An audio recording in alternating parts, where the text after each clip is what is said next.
Nibyo reka mbasuze kandi mbifurize kugubwa neza mbonero kubaha ikaze uyu mugoroba wa none tariki 9 z'ukwezi kwa mbere umwaka w'ibihumbi 2026 aho twongeye kugaruka muri studio kugira ngo turebe amwe makuru agezweho kugeza kuri isaha kuri byinshi byakomeje kugenda bivugwa ndetse binagaruka ku ntambara ikomeje kuba ndetse no kurangwa ku butaka bw'uburasirazuba bwa Kongo. Imirwano rero yakomeje kugenda yumvikana, ariko kandi nanone amwe makuru akomeje kugenda amenyekana muri raporo iherutse gusohoka igaruka ku bibazo biba umunsi ku wundi ku butaka bw'uburasirazuba bwa Repubulika ya Demokarasi ya Kongo. Iravuga yuko kugeza kuri isaha ingabo ziri hejuru y'igihumbi z'u Rwanda ngo zaba zarinjiye ku butaka bw'uburasirazuba bwa Repubulika ya Demokarasi ya Kongo mu kwezi kwa 12, ndetse bikavuga ko izi ngabo mu by'ukuri ubwo zinjiraga hari amakuru yabashe kumenyekana ku bijyanye nazo, kuko raporo y'impuguke z'umuryango w'abibumbye Loni iherutse gushyikirizwa umuyobozi mukuru w'uyu muryango mu by'ukuri ngo ikaba igaragaramo ibimenyetso simusiga ndetse n'amakuru avuga ko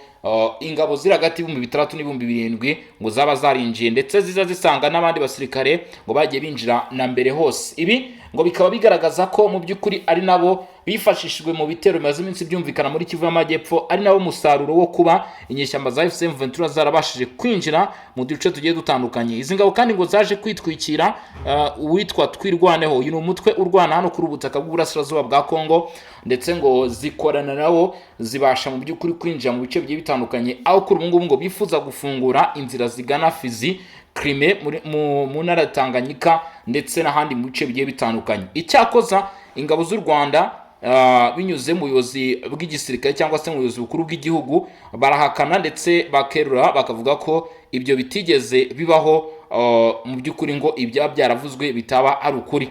Ibi rero nubwo bivuzwe gutya, na Amerika yashimangiye aya magambo ku bijyanye no kuba amasezerano ya Washington yabayeho hagati y'iki gihugu cya Leta Zunze Ubumwe za Amerika ndetse na guverinoma ya Repubulika Iharanira Demokarasi ya Kongo. Mu by'ukuri yarabayeho, bavuze ko rero bimwe mu byatambamiye ishyirwa mu bikorwa ndetse n'isubukurwa ry'imirwano yavuzwe muri Kivu y'Amajyepfo harimo n'izi ngabo z'u Rwanda cyangwa se n'ingaruka zituruka kuri izi ngabo z'u Rwanda zinjira ahangaha ku butaka bw'uburasirazuba bwa Kongo. Ejo bundi aha igisirikare cya Leta ya Kongo kandi kikaba giherutse kwerekana abo cyavuze ko ari abasirikare b'u Rwanda, ariko amakuru yaje kuvugwa ku bijyanye n'ibi ngibi nk'uko byagaragaye mu by'ukuri igisirikare cy'u Rwanda none cyari bihakanye kubagejwe imbere y'urukiko. Ariko muri raporo nshya y'impuguke z'umuryango w'abibumbye igaruka ku bijyanye n'ikibazo cyo mu burasirazuba bwa Kongo ivuga ko umutwe wa 23 ufashwa n'ingabo z'u Rwanda wongeye kwakira mu by'ukuri abari muri izi ngabo binjira ahangaha. Ariko kandi ngo ikindi kintu kiriho kugeza kuri ubu ngubu cyangwa se gikomeje kugenda kimenyekana nuko mu makuru akomeje kujya ahanze avuga yuko ngo mu by'ukuri umutwe wa FDLR u Rwanda ruvuga ngo waba usigaye mu bice bigenzurwa n'izi nyeshyamba, ari nayo ntandaro ngo muzi w'ibibazo n'imirwano bikomeje kugenda birushaho kumvikana mu bice bimwe na bimwe biberamo urugamba cyangwa se byumvikanamo imirwano kugeza uyu munsi, birimo Rucuru, Masisi n'ahandi hagiye hatandukanye havuzwe abo twita FDLR kugeza uyu munsi. Amakuru rero akomeje kutugeraho aravuga ko Leta ya Repubulika Iharanira Demokarasi ya Kongo ivuga ko ibi bishobora kuba imbarutso y'intambara y'akarere, bitewe nuko ibihugu mu by'ukuri biri kugenda birushaho kwivanga muri iki kibazo mu buryo bugaragara, kandi bikagaragara ko inzira za diplomasi zidatanga igisubizo n'umusaruro ku bijyanye n'iyi ngingo. Ibi byose rero bikaba mu by'ukuri biri gutuma habaho kwibaza ko ingaruka za byose zishobora kuzaba intambara y'akarere. Raporo iheruka y'impuguke z'umuryango w'abibumbye Loni ku mutekano burasirazuba bwa Repubulika ya Demokarasi ya Kongo ivuga ku Rwanda ibintu bikomeye. Raporo ivuga ko ingabo z'u Rwanda hari ibimenyetso by'uko ngo ingabo z'u Rwanda RDF zinjiye cyangwa zikomeje kuba ku butaka bwa Repubulika ya Demokarasi ya Kongo, cyane cyane muri Kivu y'Amajyaruguru, ariko ngo abaheruka bo bakaba baragiye muri Kivu y'Amajyepfo. Ngo izo ngabo zivugwa gufasha umutwe wa FCM Ventura haba mu mirwano, mu gutegura ibikorwa bya gisirikare ndetse no mu bikoresho bya gisirikare. Iyi raporo ikavuga ko ngo hari kwambukiranya umupaka mu minsi ya vuba, harimo mu minsi ishize hakoreshejwe inzira zitandukanye z'umupaka wa Repubulika ya Demokarasi ya Kongo n'u Rwanda, ndetse ivuga ko ngo bishoboka ko hari n'abaca mu mazi. Ibyo raporo ivuga ku minsi ishize ndetse ni ejo bundi aha rwose mu minsi ishize ngo habayeho kwiyongera kw'abasirikare baturutse mu Rwanda binjira muri Kongo cyane cyane mu bice AFC M23 iri kwigaruriramo ibirindiro, ubwo ni muri Kivu y'Amajyepfo. Hari n'amakuru y'ibikoresho bya gisirikare byinjijwe birimo intwaro n'ibikoresho by'itumanaho, ngo ibi byabaye mu gihe AFC M23 akomezaga gufata cyangwa gukomeza kwigarura uduce dushya. Mu bindi rero bikubiye muri iyi raporo ntigarukira ku Rwanda gusa, ahubwo ivuga n'ibindi bikurikira, aho AFC M23 ngo yaba irimo gushyiraho ubuyobozi bubangikanye, icyitwa administration parallels mu bice igenzura, gutanga imisoro, gushyiraho ubuyobozi ndetse no gucunga ubucukuzi bw'amabuye y'agaciro. Ngo hakaba ari ihohoterwa rikorerwa abasivile, harimo ubwicanyi, kwimurwa ku gahato n'iterabwoba. Hari ubufatanye bwa AFC M23 ndetse n'abantu cyangwa inzego zo hanze cyane cyane ku bijyanye n'ubucuruzi bw'amabuye y'agaciro. Ngo ni intege nke za FARDC n'imvange y'imitwe itwaje intwaro, harimo n'imitwe ya Wazalendo, bigatuma umutekano urushaho kuzamba. U Rwanda rero ngo rukaba rubibona ko guverinoma y'u Rwanda ihakana kenshi ko ibirego, ikavuga ko ngo nta ngabo zarwo ziri muri Repubulika ya Demokarasi ya Kongo. U Rwanda ruvuga ko ikibazo nyamukuru ari imitwe irwanya u Rwanda nka FDLR ikora mu mashyamba mu burasirazuba bwa Kongo, kandi ko umutekano warwo ngo waba ugeramiwe kubera uyu mutwe. Nk'uko bivugwa ngo ku gusobanura ingaruka z'iyi raporo ku mubano wa Repubulika ya Demokarasi ya Kongo n'u Rwanda cyangwa Afurika yunze ubumwe, ngo biracyari mu by'ukuri mu bintu bya mbere biri kwitonderwa cyane, ari nayo mpamvu ibihugu n'imiryango birimo guhaguruka kugira ngo birebe ko haboneka igisubizo kirambye ku bijyanye n'iki kibazo. Raporo z'impuguke z'umuryango w'abibumbye ntabwo ziragena umubare nyawo w'ingabo z'u Rwanda zinjiye muri Repubulika ya Demokarasi ya Kongo ngo zitange igereranya rya nyaryo, ariko bivugwa ko nko mu minsi ishize abari hagati mu 6-7 binjiye. Mu by'ukuri rishingiye ku buhamya bwakusanyijwe uko byagiye bivugwa muri raporo zeruka ugeranya, mu by'ukuri ugereranyije bigaragara ko ingabo ziri hejuru y'ibihumbi 10 byanze bikunze zimaze kugera aha ngaha dukurikije ibiri muri izi nyandiko. Bivuga ko by'umwihariko Kivu y'Amajyaruguru, Rucu, Nyiragongo, Masisi niho bagaragaye, bongera kugaragara muri Kivu y'Amajyepfo muri bice byo muri Kabare, Wadungu ahangaha, ubwo bageragezaga kandi naho none kwerekeza mu bice byo muri Uvira, ubwo zavugaga Katogota, Kamanyora, Ruvungi ndetse n'ahandi. AFC M23 irimo yambukiranye yerekeza ahangaha muri bice mu by'ukuri bigana muri Uvira, ari nacyo gice kugeza uyu munsi kibasiwe ku buryo bukomeye cyane, cyangwa se ku buryo budasanzwe n'imirwano ikarishye. Nimuvuga ngo imirwano ikarishye, mu by'ukuri wumve ko ari ikintu gikomeye cyane. Amakuru akomeje kutugeraho aravuga ko bamwe mu basirikare bagiye bagerageza guhungabanya ndetse ubutegetsi bwa Repubulika ya Demokarasi ya Kongo, abarimo abajenerali 11 bashinjwa gushaka kwivugana umukuru w'igihugu, baje koherezwa aho bita Indoro. Abasirikare bakomeye bo mu ngabo za Repubulika ya Demokarasi ya Kongo bashinjwa kugerageza guhungabanya inzego z'igihugu cyangwa se gukora icyo twakwita nko guhirika ubutegetsi, bagiye bafatirwa ingamba kuri bari koherezwa mu bice bitandukanye. Mu mezi menshi ashize nibwo abo basirikare batawe muri yombi bakekwaho umugambi wo kugerageza guhirika ubutegetsi bwa Perezida Felix Antoine Tshisekedi Tshilombo. Ngo abasirikare biteganyijwe ko bazagezwa imbere y'ubutabera mu minsi iri imbere, baregwa ibyaha birimo kugira na umubano n'abagizi ba nabi, gucurira umugambi mubisha umukuru w'igihugu, kugerageza kwica, kugambanira igihugu ndetse no kugirana mubano na leta y'igihugu cy'amahanga. Radio mpuzamahanga y'Abafaransa RFI ivuga ko abajenerali 11 n'abaofisiye bakuru 13 aribo bakurikiranwe. Aba barimo Lieutenant General Frank Numba wahoze ari umuyobozi w'ibikorwa bya gisirikare mu biro bya Perezida Felix Tshisekedi. Ntabwo twakwibagirwa General Christian Chiweso wahoze ari umugaba mukuru w'ingabo za Repubulika ya Demokarasi ya Kongo.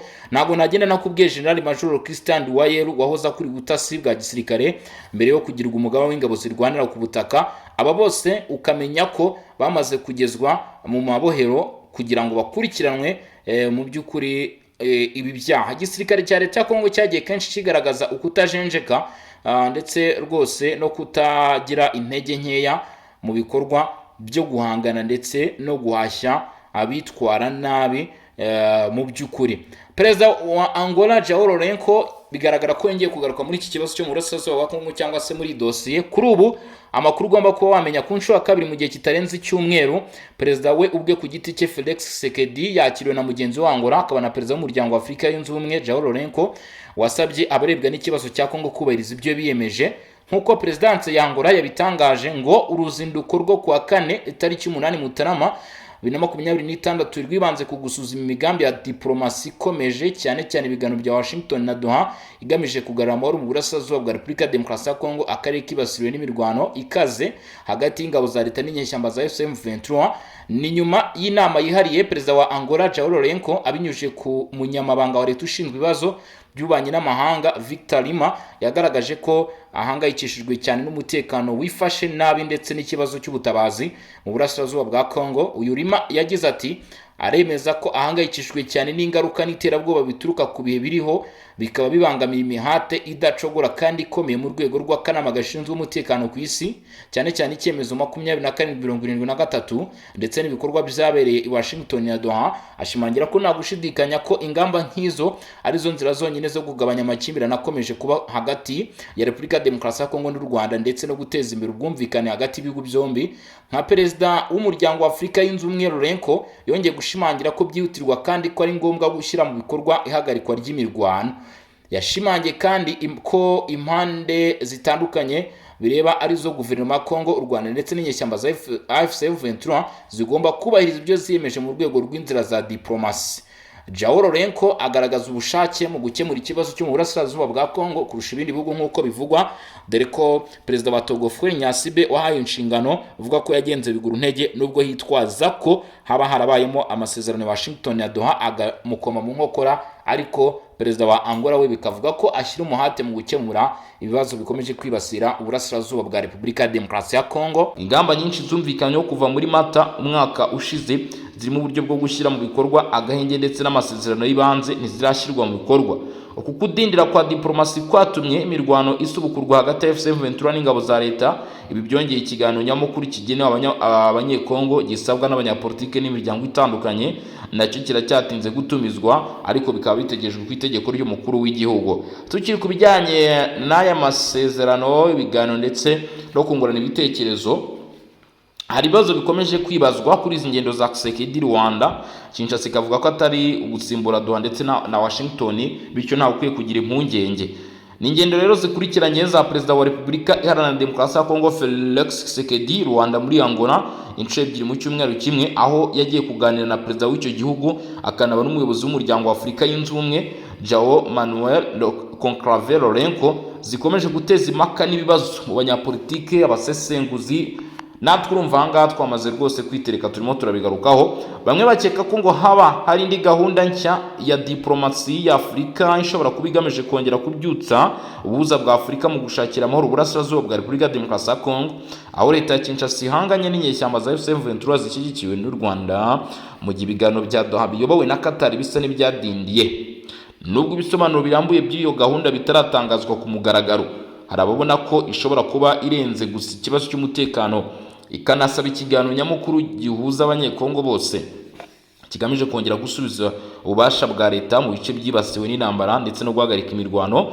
Guverinoma ihakana igitekerezo cyo gusimbura izindi gahunda. Mu kiganiro n'abanyamakuru cyabaye kuri wa 4 tariki 8 Mutarama 2026 nibwo umuvugizi wa guverinoma ya Repubulika Iharanira Demokarasi ya Kongo ariwe Patrick Muyaya ari kumwe na Minisitiri w'Ubutabera Guillaume Ngefa basobanuye impamvu z'ingendo za Perezida Tshisekedi i Rwanda, abavuze ko atari igikorwa kigamije gusimbura inzira za diplomasi zisanzwe zirimo iya Washington ihuza Repubulika Iharanira Demokarasi ya Kongo ndetse n'u Rwanda, n'iya Doha ihuza Kinshasa n'inyeshyamba za M23. Yagize ati twagiye i Rwanda ku butumire bwa Perezida João Lourenço mu rwego rwo kuganira ku bibazo by'umutekano mu burasirazuba bw'igihugu cyacu ndetse no gukomeza gushaka inzira z'amahoro. Perezida wa Angola yahamagariye agahenge ko gahita gakomeza, ariko gahunda ya Rwanda ntigamije gusimbura ibiganiro bya Doha ndetse na Washington. Patrick Muyaya yongeyeho ko iki gikorwa kiri ku murongo wo guhuza imbaraga z'ibikorwa bitandukanye bya diplomasi hashingiye ku nshingano za perezida wa Angola nk'umuyobozi w'umuryango wa Afurika yunze ubumwe. Angola isanzwe ifite amateka mu buhuza. Si ubwa mbere Angola igira uruhare mu gushaka amahoro muri Repubulika ya Demokarasi ya Kongo.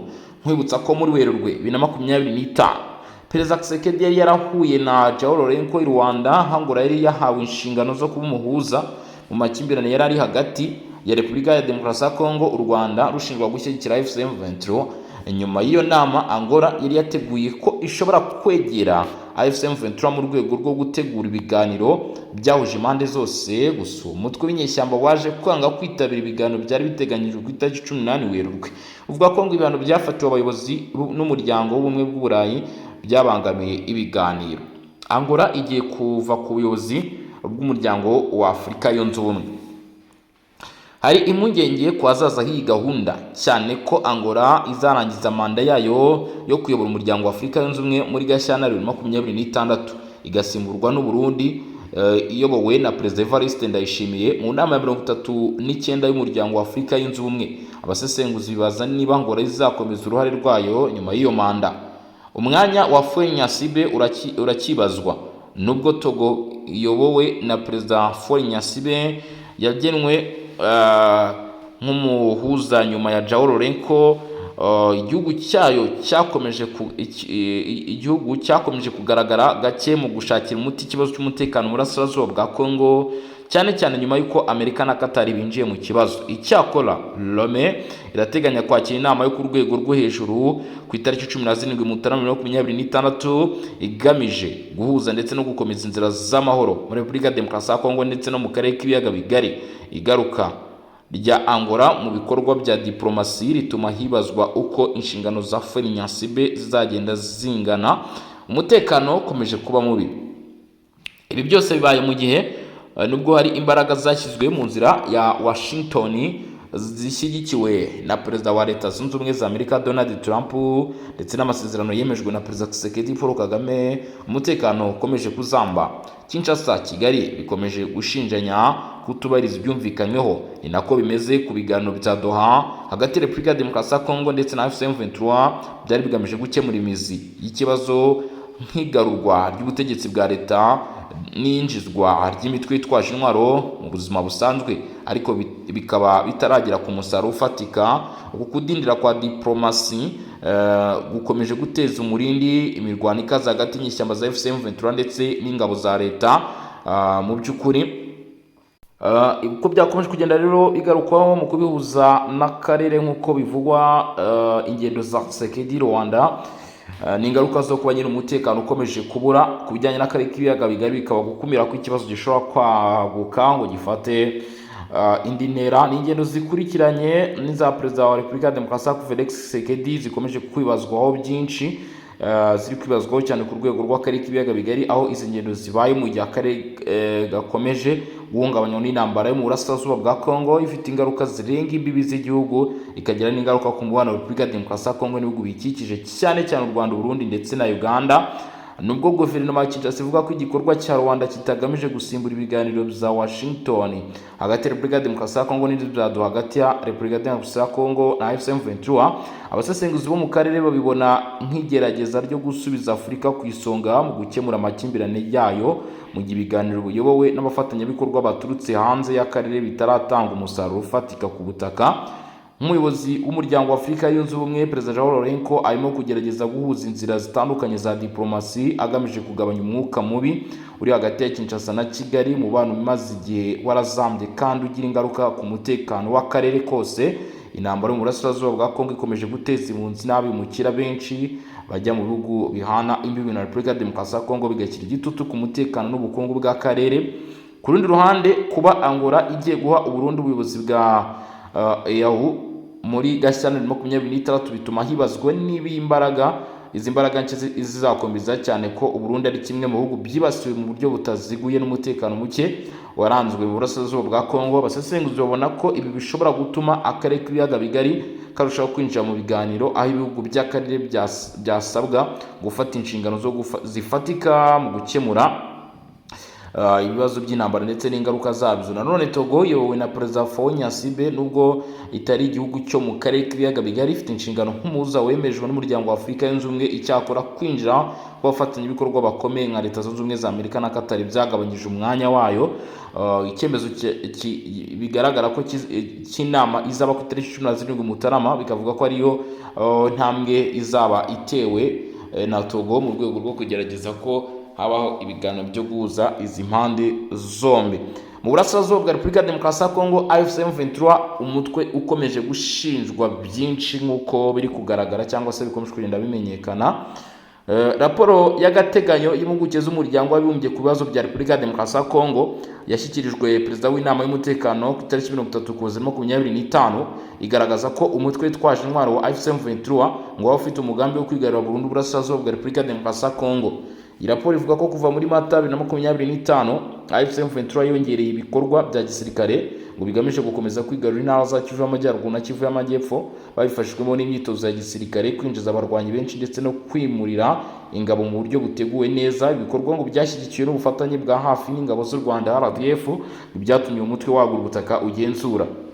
Uretse intambara, impuguke z'umuryango w'abibumbye zivuga ko AFC/M23 iri kwiyerekana nk'ubuyobozi bushobora gusimbura leta ya Repubulika ya Demokarasi ya Kongo yashyizeho inzego zisa n'iza leta zirimo iz'ubuyobozi, ubutabera, imari n'umutekano, bityo yigarurira inshingano leta yagombaga gukora. Muri Nyakanga 2025 umuryango uhoraho wa AFC/M23 Benjamin Mbonima yatangaje i Doha ko batekereza ko federalisme nk'uburyo bwo kuyobora bigaragaza ko uwo mutwe wifuza gushyiraho akarere kigenga mu burasirazuba bwa Kongo binyuranyije n'amasezerano y'amahoro AFC/M23 yemeye ndetse n'ibihano byafashwe n'inama y'umutekano ya Loni.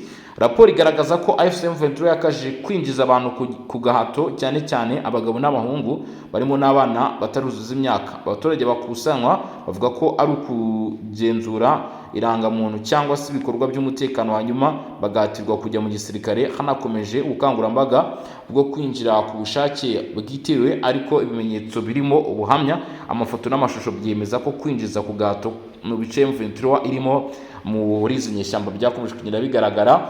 Nyakanga 2025 AFC/M23 yakoze imyitozo myinshi ya gisirikare mu rwego rwo kwagura umubare w'abarwanyi, dore ko tariki 14 Nzeri yatangaje ko yahuguye abarwanyi 2437 Rumangabo, naho ku itariki ya 1 Ukwakira ivuga ko yahuguye abandi 9350 bita Canzu.